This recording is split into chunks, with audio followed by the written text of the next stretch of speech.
गतकाली संध्यारे सरकारक सह दीर्घ 5 घंटा धरी आलोचना हेला विफल। आज आंदोलन को ओह्लाइछंती चाषी। दिल्ली रे आज पुणी जोरदार आंदोलन करिबो कृषक संगठन। पंजाब, हरियाणा, राजस्थान, उत्तर प्रदेश समेत देशर विभिन्न अंचलर कृषक माने निजर हक पाई पुणी राजरास्ता को ओह्लाइछंती। फसल सर्वनिम्न सहायक दर सुनिश्चित करिबा पाई आईन व्यवस्था करिबा, चाषी को पेंशन 2021 आंदोलन बेले चाषी नारे होइथिबा मामला प्रत्याहार समेत विभिन्न दाबी नहीं 200 रु अधिक कृषक संगठन पक्षरु दिल्ली चलो डाकरा दिया जाइछि। पंजाब एवं हरियाणार विभिन्न अंचलरू कृषक माने दिल्ली अभिमुखे यात्रा करिसेंती। याको दृष्टि रखी दिल्लीर टिकरी सीमारे सिमेंट बैरिकेड करा जाई प्रवेश उपरे कटकणा करा जाइछि। समग्र दिल्ली रे 144 धारा लागू करा जाइछि। मार्च 12 तारिख पर्यंत 144 धारा बलवत्तर रहिबो बोली कहा जाइछि। सुरक्षा व्यवस्था को अधिक कड़ाकड़ी करा जाइछि। कोनोसी प्रकार प्रदर्शन उपरे कटकणा लगा जिबा सह लाउड स्पीकर व्यवहार को बंद करा जाइछि। जातीय राजपथ समेत दिल्ली सीमार विभिन्न स्थान में प्रशासन पक्षरु कैमेरा लगा जाई स्थिति उपरे पूरा नजर रखा जाइछि। 144 धारा को उल्लंघन कले तुरंत कार्यानुष्ठान गिरफ करबा पई भी निर्देश दिया जाइछि। ता सहित पुलिस छाउनी रे रहिछि पूरा सीमा और दिल्ली शहर। सीआरपीएफ महिला पुलिस मुतयन करा जिबा सह विभागर वरिष्ठ अधिकारी माने स्थिति उपरे नजर रखिछंती। एथिसह आंदोलन को दृष्टि रखी दिल्ली ट्रैफिक एडवाइजरी जारी करा जाइछि। कृषक संगठन कहिछि आमे शांतिपूर्ण आंदोलन करिबो, हेले पुलिस हमकु बाधा देउछि। सरकार हमेशा चाहती है कि बातचीत के माध्यम से हर किसी समस्या का समाधान हम निकाल सकते हैं। बातचीत के माध्यम से हमें समाधान निकालना चाहिए। इसी उद्देश्य के साथ हम यहाँ पर आए, हम स्वयं यहाँ पर आए पूरे भारत सरकार के प्रतिनिधि के रूप में, और ऐसे सभी विषयों पर चर्चा किया। अधिकांश ऐसे विषय पर जहां हम सहमति तक पहुंचे, लेकिन कुछ इस तरह के विषय जिन विषयों को लेकर के हमने ये कहा था कि इसके बहुत सारे ऐसे जुड़े हुए मामले हैं जिस पर हमें एक अस्थायी समाधान के लिए एक कमेटी बनाने की आवश्यकता है, और उसमें हम अपनी सारी बातों को रखें और उसका अस्थायी समाधान ढूंढें।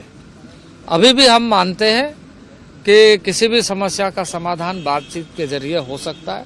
हम खुले मन से तैयार हैं और आशान्वित है कि आगे बातचीत में हम इसका समाधान निकालने में हम मानते हैं कि किसान संगठन और ऐसे प्रतिनिधि इसका समाधान मिल करके ढूंढने में ये कोशिश करेंगे कि इस देश के समस्त किसानों के, जो देश भर के किसान हैं, उनके और जनसामान्य के हितों की रक्षा हो। हम लोगों ने लंबी बातचीत की है सरकार के साथ। हर मुद्दे के ऊपर डिस्कशन हुई है। हमने सरकार का जो भाव देख लिया है।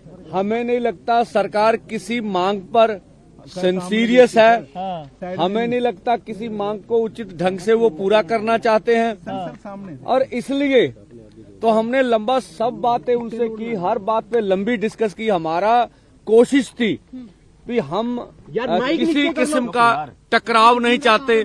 हम चाहते थे मिल बैठकर मसले का हल हो जाए। सरकार के मन में जो मुझे लगता है एक ऐसी बात है कि उसके मन में खोट है। किसानों द्वारा आज दिल्ली कूच की बात की गई थी, जिसको लेकर तमाम तैयारियां पूरी कर ली गई हैं। फिलहाल हम खड़े हैं दिल्ली गाजीपुर बॉर्डर पर, और तस्वीरें आपके सामने है। यहाँ दिल्ली पुलिस की तरफ से ये सीमेंटेड दीवार लगा दी गई है, साथ ही यहाँ पर जाली नुमाई कर दिया है, साथ ही वाहन भी लगा दिया, और जहां तक आपकी नजर जाएगी वहां तक आपको पुलिसकर्मी नजर आएंगे। वजह यही है कि इससे पहले भी दिल्ली गाजीपुर बॉर्डर पर किसानों का 2 बार एक लंबा आंदोलन चल चुका है, जिसको लेकर पूरी सतर्कता यहाँ रखी गई है। आपको बता दें, किसानों का साफ तौर पर कहना है कि जो कृषि कानून है उनको लागू किया जाए, साथ ही लखीमपुर खीरी में जो घटना हुई है उसमें जो दोषी हैं उनके खिलाफ भी सख्त से सख्त कार्रवाई की जाए। इतना ही नहीं, खेत में काम करने वाले काश्तकार यानी कि खेत में काम करने वाले किसानों के लिए भी मुआवजे के साथ साथ उनको पेंशन की बात भी किसानों द्वारा कही जा रही है। ऐसी कई मांगे हैं जिनको लेकर किसानों ने आज दिल्ली कूच के लिए कहा था। ऐसे में सुबह के वक्त से ही यहाँ पर दिल्ली पुलिस की तरफ से तमाम तैयारी कर ली गई है ताकि किसी प्रकार की अनहोनी ना होने पाए, क्योंकि इससे पूर्व भी जब किसान यहाँ आंदोलन पर बैठे थे तो यहाँ काफी ज्यादा जो है यहाँ पुलिस और किसानों के बीच झड़प हुई थी। यहाँ पर आंसू गैस के गोले भी चले थे। एहतियात के तौर पर यहाँ तमाम तरह की जो बैरिकेड्स हैं वो लगा दी गई है, सीमेंटेड दीवार यहाँ लगा दी गई है। ना सिर्फ दिल्ली जाने की तरफ बल्कि जो दिल्ली से रास्ता आ रहा है उस तरफ वहां पर भी इसी तरह की हालत कर दिए गए हैं। साथ ही जो मेन रोड है NH9 जिसको दिल्ली मेरठ एक्सप्रेसवे कहा जाता है, उस पर भी दिल्ली पुलिस के द्वारा सीमेंटेड दीवार कर दी गई है और कीलें भी लगा दी गई हैं ताकि किसान दिल्ली की तरफ कूच ना कर पाए। हालांकि अभी तक किसानों की मूवमेंट यहाँ कोई नहीं है, लेकिन एहतियात के तौर पर तमाम तैयारियां यहाँ पर पूरी कर ली गई हैं। कैमरा पर्सन सतीश के साथ अमित राणा, न्यूज़ 18 उत्तर प्रदेश।